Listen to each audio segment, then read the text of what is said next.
the motorists top up their tanks, you drain the finished gasoline system. I mean, it's like your individual car running out of gas. We haven't run out of gasoline, but your car's out of gas. And my guess is that we basically have to then go through a long period of, it took so long to build up that cushion, that we have to go through a long period of very limited amount of driving and get the refinage cranked up again and basically get all of our import systems to fill the tank back up.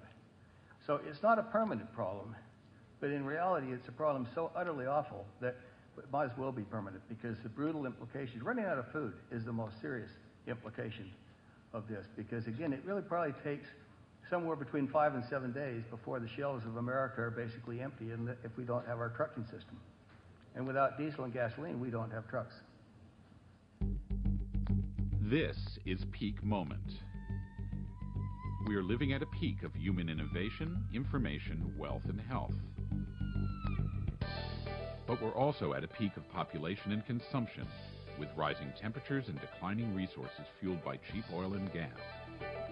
Peak Moment Television, bringing you examples of positive responses to energy decline and climate change through local community action. I'm with Matt Simmons, who's an eminent energy investment person, and this week we've had a bailout and all kinds of meltdown in our financial system. One would think that you would be terribly worried about that, but what you said today is you're worried about something even more risky. Tell us about that. Well, our financial system, we have a lot of tools to fix our financial system if we apply them swiftly and fast. You print more paper, and it has some sort of unintended consequences. What I'm worried about is the implications of how many parts of the country are now running out of gasoline. And the worry that the motorists then start topping up their tanks, and we have a little run on our gasoline pool and we run out. There is no fix for that.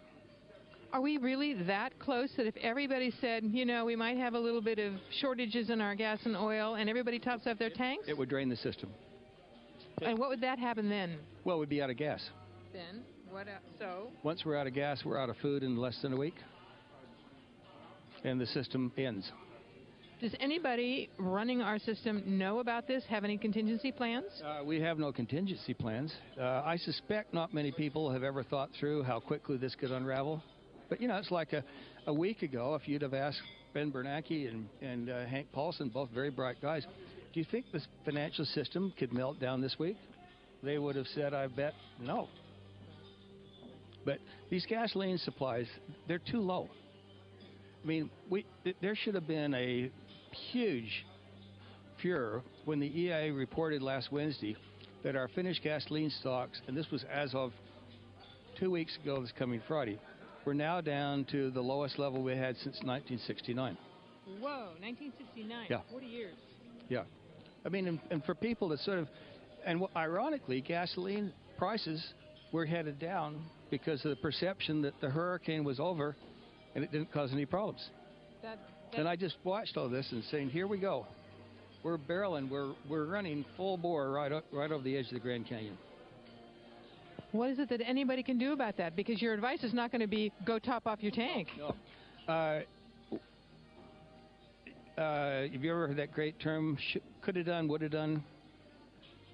There are a lot of things we could have done, but we didn't. We ran out the clock.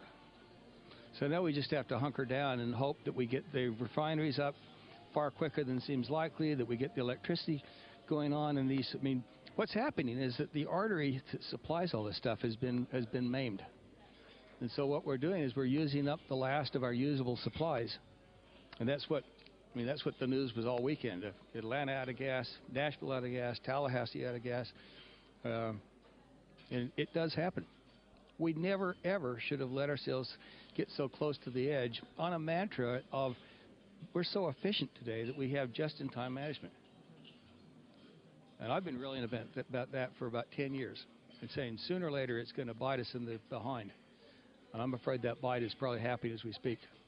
Matt, if you were the advisor to the next presidential president, what would you be advising them to do about energy?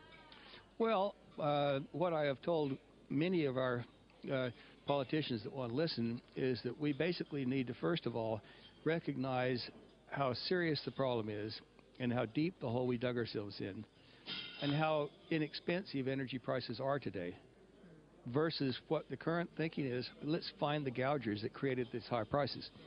And it isn't any one problem. We dug ourselves into a hole that started 50 years ago, and it's going to take a long, long time to get out of it. And we have to basically go on a fast retreat of our heavy addiction to oil and gas and use less. What would we do instead? What are we going to do to run our transport? Liberate the workforce and pay by productivity, and people work at home. Which will handle a lot of our office workers and so on, folks that can connect with the internet. Won't necessarily handle, we have to rebuild our infrastructure, factories. Yeah, but that will take some time to do.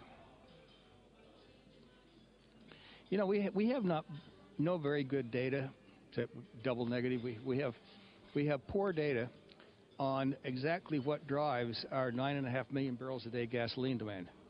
Other than I'll occasionally see estimates out of the AAA that 2/3 is basically peak hour long distance commuting. It's traffic congestion. Just sitting in traffic, in congestion. Yeah. You can take a 40 mile per gallon car and get stuck in the traffic, and you go down to 3 or 4 miles per gallon. And so ending long distance commuting at peak hours. And we have the tools to do that. We just don't have the institutional mindset to tell people. I mean, last week, as a for instance, our firm decided that even though the downtown Houston opened up last Monday, there were too much glass around, so we encouraged everyone to work from their homes. Well, 8 years ago, we went to total email communicative in the firm, and we had a very productive week.